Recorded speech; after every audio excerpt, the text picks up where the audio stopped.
स्वाप्ना की पोस्टिंग शहर के चकाचौंध और शोर शराबे से दूर एक छोटे से गांव में हुई थी। यहाँ आने से पहले वह जिस बैंक की मैनेजर थी, वह बैंक शहर की भीड़ भाड़ वाले इलाके में थी। बैंक वालों ने उसके रहने के लिए एक घर का इंतजाम किया था। आज ही तो वह अपने छोटे भाई के साथ यहाँ आई थी। स्वप्ना का आज पूरा दिन किचन और घर को व्यवस्थित करने में निकल गया। दिन भर काम करने के कारण स्वप्ना थक गई थी। रात को स्वप्ना ने मैगी बनाई और दोनों भाई बहन मैगी खाकर ही अपने अपने कमरों में सोने के लिए चले गए। जब स्वप्ना की नींद खुली तो सुबह के 8 बज रहे थे। वह हड़बड़ाकर बैंक जाने के लिए उठने ही वाली थी कि उसे याद आया कि आज तो संडे है और आज तो हमारा बैंक बंद रहता है। वह चादर तान कर सो गई। तभी उसे लगा कि कहीं से पायल की आवाज़ आ रही है। वह सो नहीं पाई और यह देखने के लिए कि कौन पायल पहनकर इधर उधर घूम रहा है, वह अपने घर के बाहर वाले बरामदे में आ गई। स्वप्ना की नज़रें जब चारों तरफ पायल वाली को ढूंढ रही थी, तभी उसकी नज़र ने देखा कि बगल वाले घर के बगीचे में एक 12 से 13 वर्ष की लड़की फ्रॉक पहने बगीचे में ही बने कुएं के चारों तरफ दौड़ रही है। वह ऐसे दौड़े जा रही थी मानो वह किसी को पकड़ने की कोशिश कर रही हो। साथ में वह हंस भी रही थी। अच्छा, तो मुझे इसी लड़की की पायल की आवाज़ सुनाई दे रही थी जिसके कारण मैं सो नहीं पाई। यह सोचकर स्वप्ना मुस्कुराने लगी। स्वप्ना को उसको देखकर अपने बड़े भाई की बेटी मिट्टी की याद आ गई। वह सोचने लगी कि चलो, अच्छा है कि पड़ोस के घर में बच्चे हैं, इन्हीं बहाने अपने पड़ोस से भी जान पहचान हो जाएगी। स्वप्ना ने अपने गेट को खोला और उस बगल वाले घर की तरफ बढ़ी। अभी भी वह लड़की कुएं के चारों तरफ दौड़ो दौड़ो कर हंसते हुए खेल रही थी। स्वप्ना ने जैसे ही बगल वाले घर के मेन गेट को खोला, उस गेट से ऐसी आवाज आई जैसे कई वर्षों से इसे किसी ने नहीं खोला हो। गेट की आवाज सुनते ही उस पायल वाली लड़की की हंसी और उसके पांव कुएं के पास ही रुक गए और वह स्वप्ना को देखने लगी।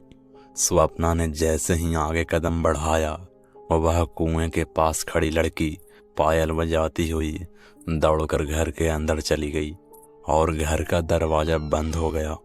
स्वप्ना ने सोचा कि कुछ बच्चे ऐसे होते हैं जो किसी अजनबी को देखकर भाग जाते हैं। मैं भी तो इसके लिए अजनबी ही हूँ। पहले इसके मम्मी पापा से मिल लेती हूँ, उसके बाद इससे भी दोस्ती हो जाएगी। स्वप्ना को बच्चों से बहुत बनती थी। वह तो अपने भतीजी मिट्टी की बेस्ट फ्रेंड थी और ना जाने क्यों यह कुएं वाली लड़की से एक खास लगाव महसूस होने लगा था। तभी तो वह चाह रही थी कि इससे वह बातें करे और वह लड़की दोस्त बन जाए। स्वप्ना ने पहले तो पड़ोस वाले घर का डोरबेल बजाया, लेकिन उसे लगा कि डोरबेल तो बजा ही नहीं, तो उसने दरवाजा खटखटाया।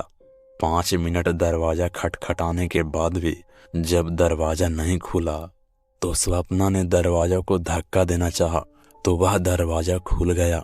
स्वप्ना आगे बढ़ी।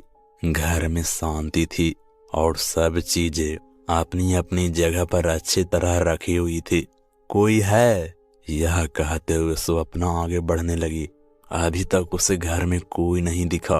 किचन में बर्तन गिरने की आवाजें सुनकर स्वप्ना के कदम रुक गए। उसे अब थोड़ा डर लगने लगा था कि इस घर में इतना सन्नाटा क्यों पसरा हुआ है और वह कुएं के पास जो लड़की खेल रही थी वह कहाँ गई। स्वप्ना डरते डरते किचन के दरवाजे की तरफ बढ़ती है। कटोरी, चम्मच, कढ़ाई और कड़छी को हवा में घूमते हुए देखकर स्वप्ना की जान हलक में आ जाती है। स्वप्ना भागने के लिए जैसे ही मुड़ती है, तभी उसकी नज़र हॉल में हवा में लटकते हुए सिरों पर जाती है। स्वप्ना की चीख यह देखकर निकल पड़ती है कि कुएं के पास खेलती हुई लड़की का सिर भी और सिरों के साथ हवा में लटकते हुए दिख रहा था। वह जहां खड़ी थी उसके चारों ओर लटकती हुई सिर ही दिखाई दे रहे थे। स्वप्ना आगे भागने लगती है और लटकते हुए सिर उसके पीछे। वह दरवाजा के पास पहुंचने ही वाली होती है कि दरवाजा धड़ाक करके अपने आप बंद हो जाता है। वह नजर नीचे करके डर के मारे कांपने लगती है। आज के बाद इस घर में कदम भी नहीं रखना। हम तुम्हें वार्निंग दे रहे हैं कि अगर आज के बाद तुमने इस घर में कदम रखा तो तुम बचोगी नहीं। ऐसी आवाजें हॉल में गूंजने लगी। स्वप्ना ने कांपते हुए अपने सिर को हिलाया, क्योंकि डर के मारे उसके मुंह से कुछ आवाज ही नहीं निकल रही थी। दरवाजा अचानक से खुला देखकर स्वप्ना वहां से दौड़ते हुए बाहर निकल जाती है और अपने घर जाकर अपने बेड पर निढाल होकर गिर पड़ती है। यह क्या था? स्वप्ना की समझ में अभी तक कुछ भी नहीं आ रहा था। वह आधे घंटे तक वैसे ही निढाल पड़ी रही। दीदी, दीदी, कहाँ हैं आप?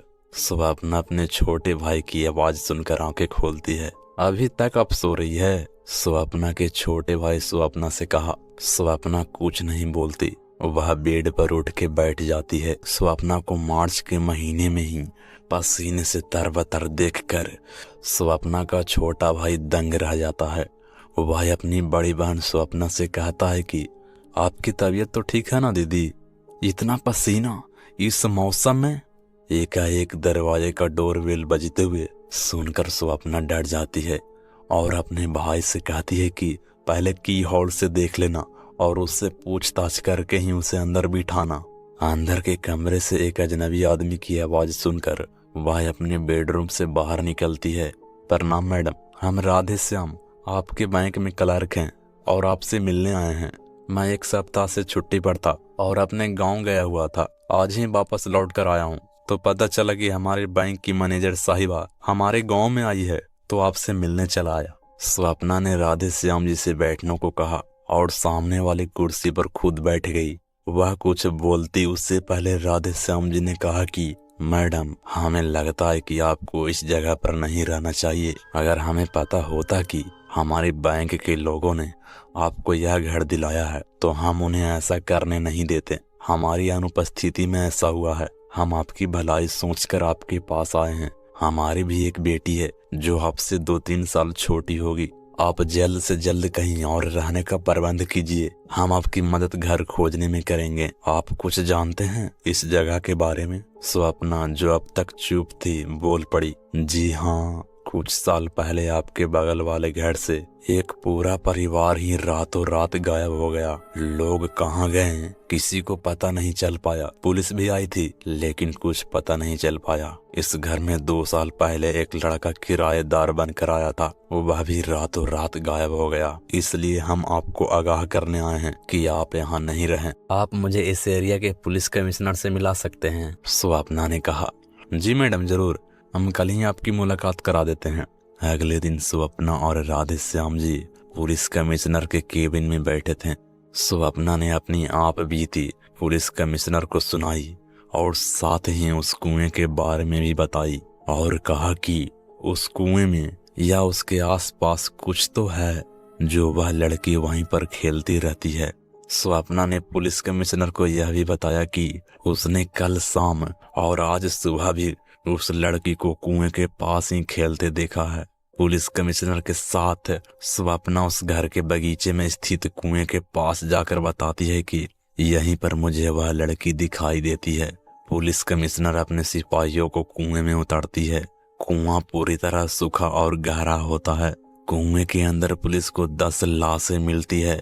कुएं में रखी लाशों की बदबू हटाने के लिए केमिकल का इस्तेमाल किया गया था। पुलिस उन लाशों का पोस्टमार्टम करवाती है और बेनाम कातिलों के खिलाफ केस बनाकर उन्हें पकड़ने के प्रयास में जुट जाती है। पोस्टमार्टम के बाद पता चलता है कि वह 10 लाशें वही थी जो रातों रात गायब हो गई थी। राधे श्याम जी द्वारा कही गई बातों के कारण ही तो स्वप्ना के दिमाग में यह बात आई थी कि पुलिस की मदद लेकर इस गुत्थी को सुलझाने का प्रयत्न किया जाए। स्वप्ना उन 10 लाशों को पुलिस की आदमियों और बैंक की आदमियों को द्वारा कब्रिस्तान लेकर जाती है। उनके रीति रिवाजों के अनुसार उनको दफन करवाकर अपने घर वापस लौट आती है। आज उस घटना के हुए 5 साल बीत चुके हैं, लेकिन स्वप्ना को आज तक वह लड़की कुएं के पास नहीं दिखी। कमेंट में जरूर बताइए कैसी लगी हमारी कहानी। अगर आप ऐसे ही हॉरर कहानियाँ सुनना पसंद करते हैं तो हमारे इस चैनल को सब्सक्राइब करें और साथ ही घंटी को दबा दें। और हाँ, वीडियो पसंद आए तो लाइक ज़रूर करें। तो मिलते हैं अगले ऐसे ही हॉरर कहानियों के साथ।